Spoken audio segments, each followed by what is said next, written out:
पश्चिम महाराष्ट्र देवस्थान समितीमध्ये गैरव्यवहार झाला असल्याचा आरोप क्षत्रिय मराठा रियासत फाउंडेशनने केलेला आहे.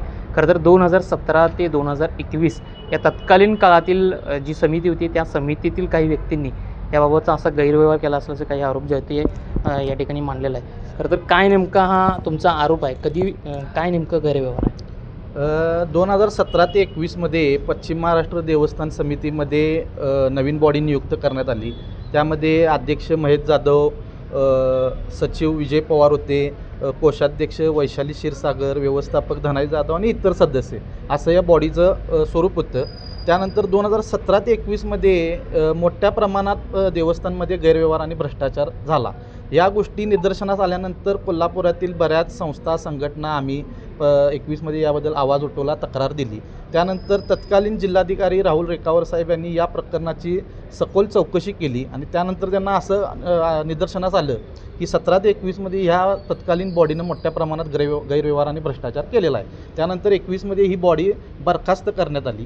त्यानंतर 21पासून आज तागायत आम्ही ह्या भ्रष्टाचाराचा आणि गैरव्यवहाराचा पाठपुरावा करत आलेलो आहोत. मध्यंतरीच्या काळात आम्हाला जीवी माराच्या धमक्यासुद्धा दिल्या गेल्या. त्याबद्दल आम्ही शाहूपुरी पोलीस स्टेशनमध्ये आम्ही गुन्हासुद्धा दाखल केलेला आहे. आणि आत्ता गेल्या या आमच्या 5 वर्षाच्या लढ्याला आणि जे आम्ही पाठपुरावा केला ह्याला आता पहिल्या टप्प्यात कुठंतरी आता आम्हाला यश मिळाले. कारण जो प्रस्ताव आणि जो दोषारोपपत्र इथं खाली होतं जिल्हाधिकाऱ्यांच्या इथं, रेखावर साहेबांनी ते ऑलरेडी सुरुवातीला पाठवलं होतं वरती विधिन्याय खात्याला. पण विधिन्याय खात्याने त्यात काही त्रुटी काढून ते परत प्रस्ताव आणि दोषारोपपत्र खाली पाठवलं होतं. त्यात आता आम्ही जे माहिती अधिकाराखाली जे कागद गोळा केल्यात, सगळे पुरावे गोळा केल्यात, त्या अनुषंगानं आम्ही जो पाठपुरावा केला त्या अनुषंगानं आता विधिन्याय खात्याला नवीन प्रस्ताव आणि दोषारोपपत्र सादर झालेलं आहे.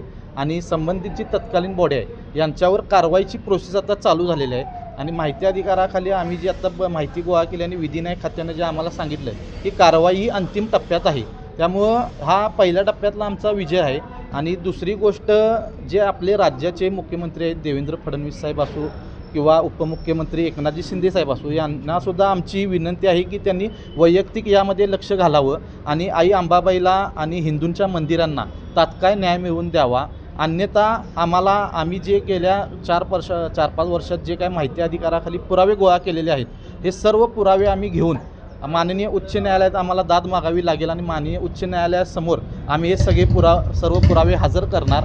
आणि त्याचबरोबर जे दोषी आहेत त्यांच्यावर कारवाई तर होणारच, पण या दोषींना ज्यांनी आजतागायत पाठीशी घालण्याचा प्रयत्न केला आहे किंवा या भ्रष्टाचारावर पांघरून घालण्याचा प्रयत्न केला आहे यांच्यावर सुद्धा कारवाईची मागणी आम्ही करणार आहोत. तुमची कारवाईची मागणी आहे, पण नेमका भ्रष्टाचार नेमका काय आहे, काय नेमके मुद्दे आहेत? यामध्ये 17 ते 21मध्ये जी तत्कालीन बॉडी होती यांनी जे देवस्थानचा पैसा जो खर्च केला आहे वेगवेगळ्या कारणांच्यावर, हा त्यांनी विधिन्याय खात्याची परमिशन न घेता वेगवेगळ्या कारणात स्वतःचा मनमानी कारभार करून मनमानी ठराव पास करून यामध्ये विधिन्याय खात्याला जम्यात न धरता त्यांची कुठलीही परमिशन न घेता मनमानी कारभार करून हा सगळा खर्च केलेला आहे.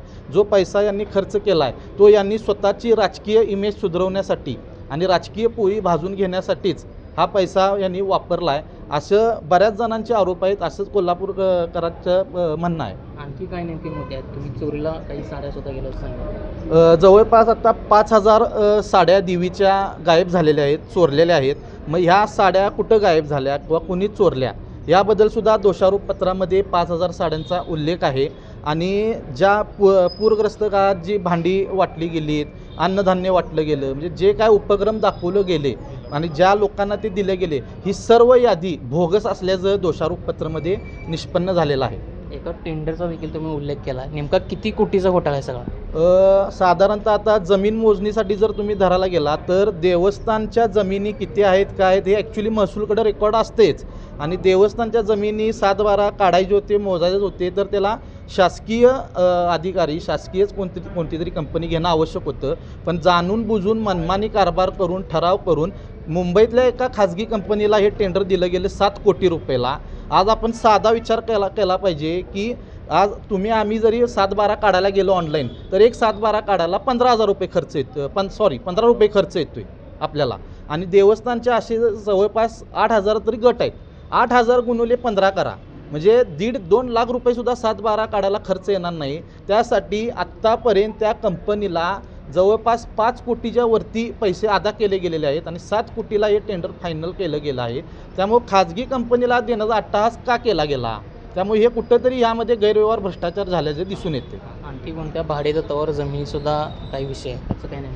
त्यानंतर भाडेतत्वाची सुद्धा एक जमीन होती देवल क्लबची, ज्यामध्ये देवस्थानला काही गरज नव्हती त्या जमिनीची, त्या जागेची, पण देवल क्लबची जागा 45 लाख रुपये डिपॉझिट देऊन घेतली गेली. विनाकारण ती तशीच पडून राहिली. त्या त्या जागेसाठी जवळपास नाही म्हटलं तरी 15 लाखाच्या वर भाडंसुद्धा दिलं गेलं. मग देवस्थानला तिची गरजच नसताना, विधिन्याय खात्याची परमिशन नसताना, तिथं कोणतंही कारण नसताना ती जमीन का घेतली गेली, ती जागा का एवढी डिपॉझिट गेली. आज देवीच्या तिजोरीतून जो हा भरमसाठ पैसा वापरला गेला, हाच मुळात मोठा गैरव्यवहार आणि भ्रष्टाचार आहे. नक्कीच. खरं तर राज्यभरातून भाविक अंबाबाई देवीच्या दर्शनासाठी येत असतात आणि पश्चिम महाराष्ट्र देवस्थान समितीचा एक भाग अंबाबाई मंदिर आहे आणि याच देवीच्या मंदिरांमध्ये असेल किंवा पश्चिम महाराष्ट्र देवस्थान समितीमध्ये पूर्ण साधारणतः कोट्यावधींचा घोटाळा झाला असा आरोप क्षत्रिय मराठा रियासत समितीने केलेला आहे, ज्याच्यामध्ये 5,000 साड्यांचा उल्लेख देखील पाहायला मिळतो आहे. त्याचबरोबर एका खाजगी कंपनीचं टेंडर देखील पाहायला मिळते. त्यामुळेच हे प्रकरण जे आहे ते कुठेतरी गांभीर्यानं घ्यावं आणि दोषींवर कारवाई व्हावी अशीच मागणी या सगळ्यांची पाहायला मिळते. विशाल पुजारी, NDTV, कोल्हापूर.